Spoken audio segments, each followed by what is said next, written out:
novo cenário político, o impacto das pesquisas e a disputa pelo eleitor conservador.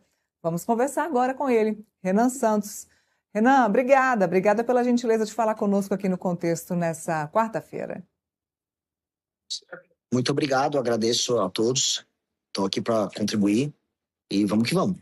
Vamos lá, ontem teve resultado muito positivo na pesquisa Atlas Intel, seu nome ficou lá em terceiro lugar no primeiro cenário, e eu já queria começar perguntando o seguinte, eu quero saber como é que você vai capitalizar esses votos que estão na pesquisa eleitoral, esses votos que estão na internet, para os votos que vão chegar até as urnas em 2026.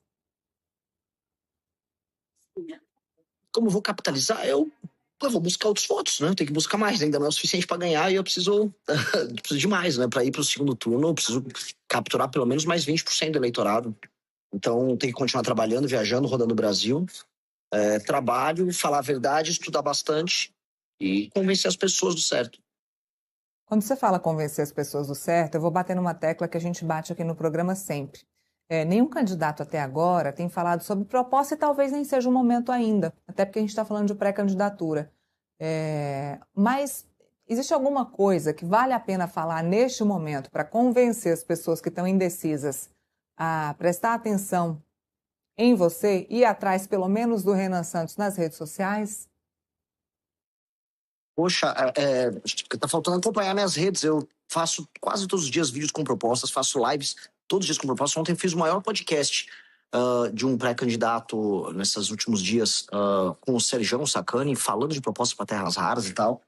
Tô aqui em Brasília, acabei de chegar, inclusive vou validar com o nosso time aqui um pacote de propostas que é o Livro Amarelo, que é basicamente um livro de propostas que nós temos para as eleições. Então, é o momento de falar de propostas, é o momento de cativar as pessoas, mostrando que, em vez de a gente ficar só xingando uns aos outros, a gente pode desenhar um tipo de Brasil diferente. É um projeto que imagina o Brasil para além dessas discussões idiotas que a gente está. Então, eu tô, assim, modéstia à parte, eu tô trazendo muita proposta pro jogo.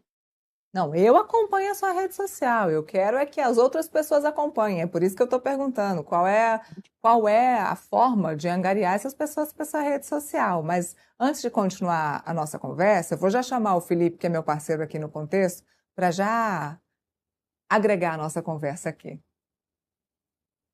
Boa tarde, Renan. Prazer estar com você aqui no Contexto Metrópolis. Renan, eu queria dar um passo para trás e queria que você explicasse para a nossa audiência quem é o Renan Santos, né?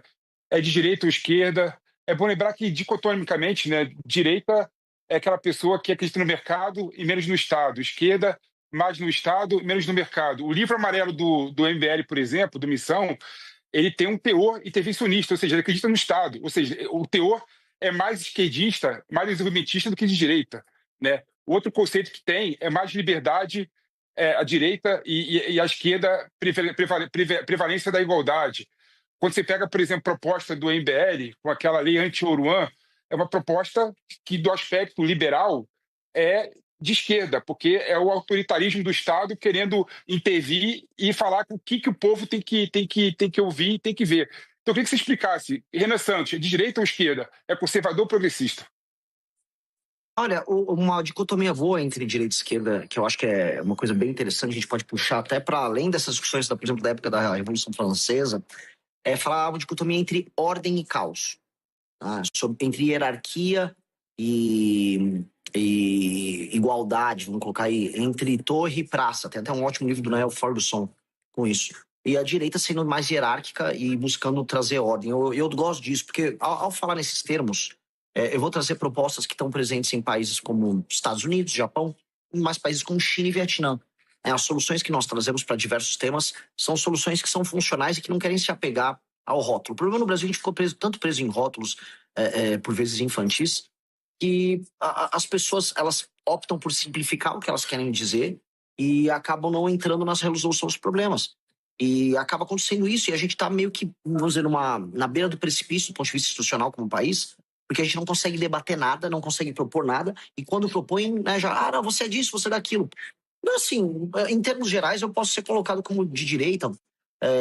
Se for pegar qualquer cientista político vai desenhar a gente como um grupo de direita, mas dito isso, eu não estou me apegando muito a esses rótulos, não. Eu acho que tem que funcionar. Se um projeto funcionou, eu tô feliz. É basicamente isso. Até porque o grande problema do Brasil é um problema de competência e não funcionamento. As instituições não estão funcionando, os planos não estão funcionando, vamos dizer, os entes federativos não funcionam. A gente tem que botar o país para andar. E se a proposta veio da China e dos Estados Unidos, eu realmente não estou ligando. Ô, Renan, você acredita que esse crescimento nessas últimas pesquisas, que foi um crescimento considerável, ele está diretamente ligado a esse escândalo aí do Flávio Bolsonaro, esse desgaste do Flávio Bolsonaro por conta do áudio do Flávio com o Daniel Vocaro? Modéstia à parte, eu acho que não. Eu já estava em todas as pesquisas Atlas uma curva de subida, que tem a ver com a diminuição do meu desconhecimento. Quem mais se beneficiou nessa pesquisa Atlas foi o Zema. O Zema, ele pega alguns eleitores, vamos dizer, naturais do bolsonarismo, que ele se coloca como um bolsonarista. Ele é um bolsonarista ali meio que no banco de reservas do Flávio. Né? Tipo, se o Flávio não for, eu entro aí para jogar e tal. E eu não, eu estou propondo algo novo, algo diferente. Então, eu estou construindo eleitorado. Por mais que deva ter vindo para mim alguma coisa em termos residuais, eu não fui o maior beneficiário disso. Eu acho que é uma curva constante de subida minha, tem a ver com justamente o convencimento do eleitorado sobre as minhas propostas. E quem você quer atingir? Se pudesse dizer, eu preciso atingir um público X, quem você precisa atingir? Para mim, essas coisas são por etapas, né? Então, primeiro eu queria buscar um público jovem e antenado em política, que é curioso intelectualmente, que quer buscar soluções novas para velhos problemas. Então, eu já comecei. Hoje, de acordo com o Pesquisa Atlas, eu lidero entre os jovens de 16 a 24 anos. Quando eu vou abrindo já para 25 a 40, 25 a 35 anos, eu já tenho 12%. Né? Então, eu tenho 36, 16 a 24, 12 de 25 a 45. Então, o público que eu pretendo buscar agora nessas próximas semanas seria justamente um público que vai de 25 a 50 anos de idade e buscar as mulheres nesse público. E crescer nessa faixa, que é uma faixa que vai começar agora a se interessar mais pelo processo eleitoral. E creio que eu tenho vamos dizer, uma grande perspectiva de crescimento ali. Eu terei mais dificuldades para crescer entre os mais velhos, especialmente as pessoas de mais de 60 anos. Quando mulheres no Nordeste, pois são muito lulistas, e no Centro-Sul, quando homens muito bolsonaristas. Muito bem. Felipe, sua pergunta para o Renan, por favor. Eu queria falar um pouco de proposta, e proposta na parte cultural, até porque tenho curiosidade para saber o posicionamento de vocês em relação ao assunto que vocês falam bastante sobre ele, né? A gente sabe que o ser humano ele precisa de educação, precisa de saúde, precisa se alimentar, precisa também de cultura, né? Precisa também se alimentar de cultura. Cultura é o alimento da alma, né? Cultura engrandece o ser humano. E aí, hoje eu estava comprando ingresso para um show, R$ 300 o ingresso para o show. Eu fico imaginando uma família querendo ir para o show, levar o pai, a mãe, os 2 filhos, daria quase um salário mínimo para poder ir para o show. Aí, então é o seguinte, você é contra, de fato, que o Estado faça eventos e show para o público em geral, de modo a outras pessoas terem acesso a artistas?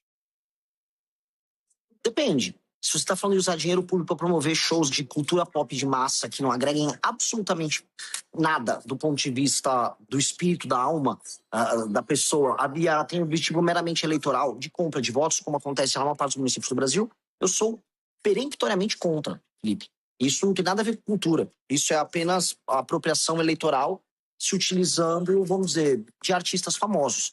A formação da cultura passa pela formação da sensibilidade. Infelizmente, a gente não forma a sensibilidade dos mais jovens. A sensibilidade dos mais jovens está sendo animalizada.